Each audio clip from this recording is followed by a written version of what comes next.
Today I'm in beautiful Shropshire on the banks of one of Britain's greatest rivers, the Severn. And I'm at a place which claims to be the birthplace of the entire Industrial Revolution. And the jewel in its crown is this gorgeous bridge behind me, the world's first freestanding cast iron structure and a metaphorical gateway into a new era of human history.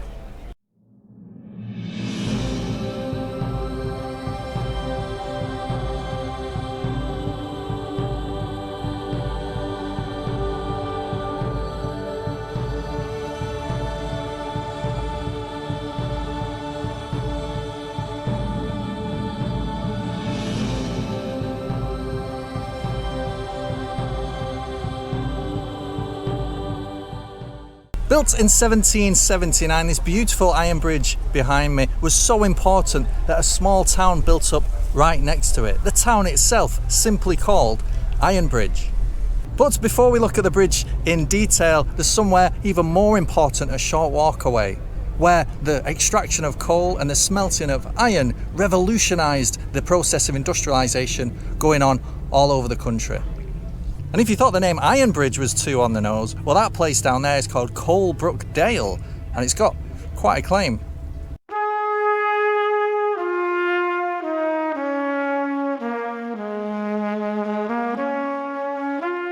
Here at Coalbrookdale, iron ore was readily available to be extracted from the ground, but still needed to go through the smelting process in order to separate the metal from the rest of the minerals.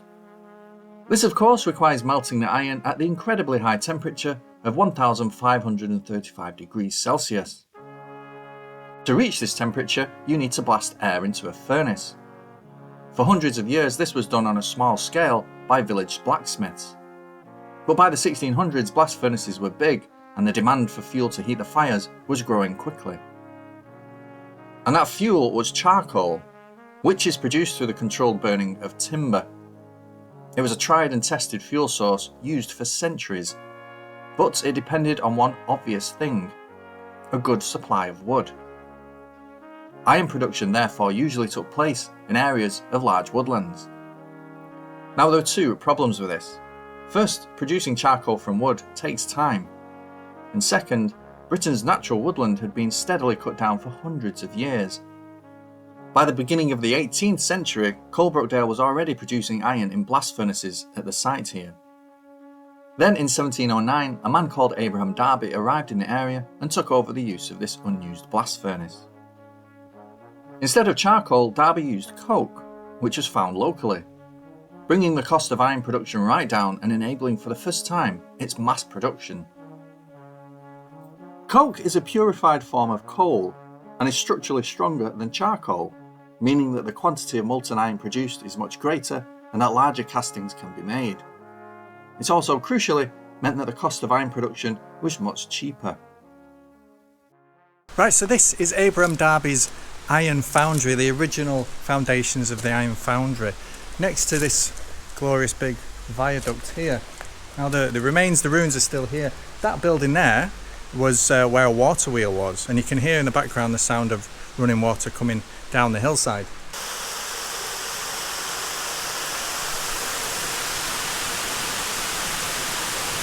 And this triangular shaped building on site here protects what is left of Darby's original furnace, which he used to perfect the smelting process. Right, so this pool of water here, which is very difficult to see these days, right next to the viaduct, was the upper furnace pool, and it's water from here which was filtered down, as you can still hear probably in the background, into the site, the complex right here. It was right next to the complex at a higher elevation obviously, and the water was dropped down to power the water wheel which powered the whole works.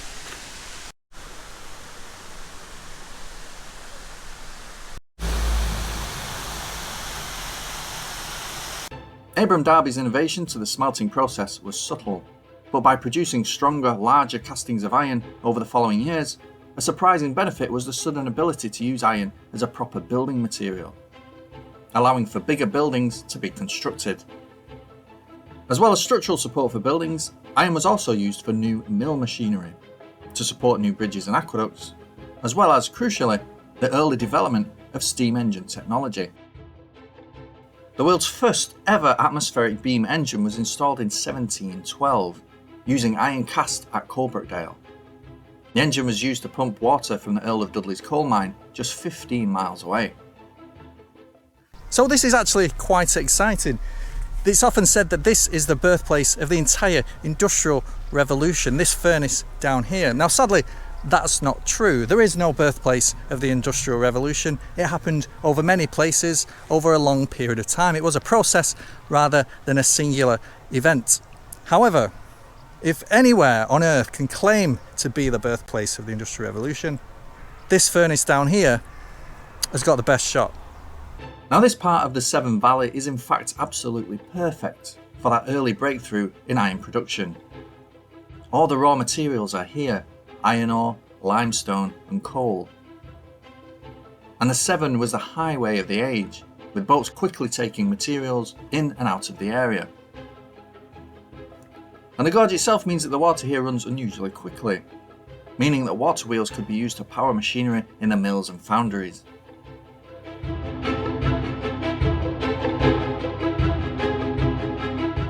Today, this is a quaint English village on the banks of a green and lush river valley, but 250 years ago the picture would have been incredibly different. The air here would have been filled with big clouds of sulphurous smoke from the iron furnaces and the lead smelters. And you can imagine that ominous darkness punctuated only by the bright flames of those furnaces and the shouts of men casting the iron or loading it onto boats at the docks.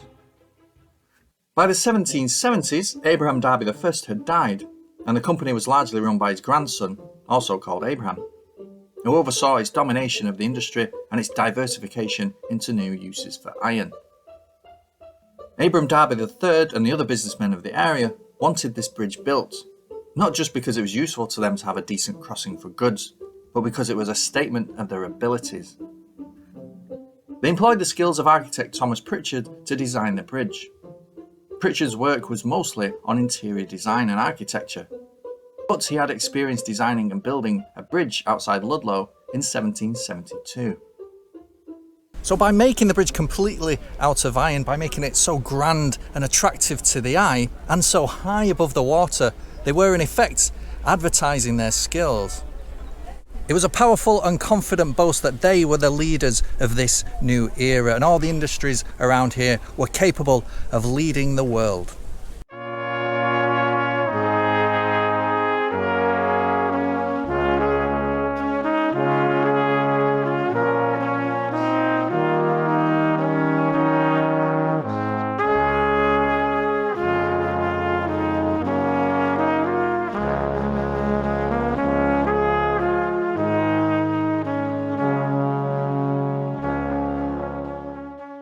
Now looking at the bridge itself, you'll notice it looks like no other bridge you've ever seen. It's got this beautiful sweeping curve to it, almost a semicircle. In fact, there's hardly any straight lines involved with that bridge at all, which is another key benefit of cast iron. In an engineering sense then, it's completely functional, but it's also attractive. And despite being the first in the entire world, it's still unique looking.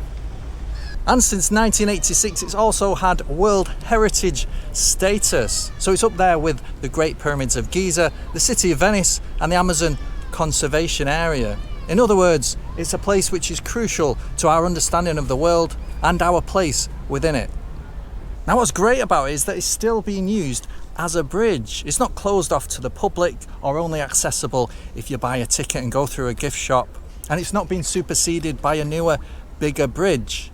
It's still the king of all bridges around here, and it still draws tourists in from all across the world who just want to cross it and stand and admire it, just like they always have done. The use of iron in architecture also led to the first prefabricated buildings, where all the base structure would be cast beforehand and delivered to the site ready to be assembled. The best known example of this being the Crystal Palace in London in 1851. 5 generations of the Darby family and the Coalbrookdale company enjoyed over 2 centuries of success at the top of their business, and their work can still be found all over, including these decorative gateposts in Hyde Park in London. But they also produced everyday objects, such as clothes irons and ovens, that made domestic life for ordinary British people so much more revolutionary. But Darby's legacy is much bigger than just that. Let's not forget that by switching the source of power from tree to coal, Abraham Darby ushered in the age of fossil fuels, the consequences of which is now a global crisis and the single biggest issue facing our planet today. Thankfully, new Abraham Darbys have popped up in the last 250 years to develop alternatives to coal, oil and gas. But as long as burning fossil fuels remains so cheap, it's likely they will remain in use for decades to come. And so there we have it, the perfection of the iron casting process at Abraham Darby's foundry over in Coalbrookdale, and this revolutionary gateway into a new era of iron, the single most important material of the Industrial Revolution. It's flexible and it's fluid, and it can be utilised in whatever way you can imagine it. And as long as it's a viable structure, the sky is the limit.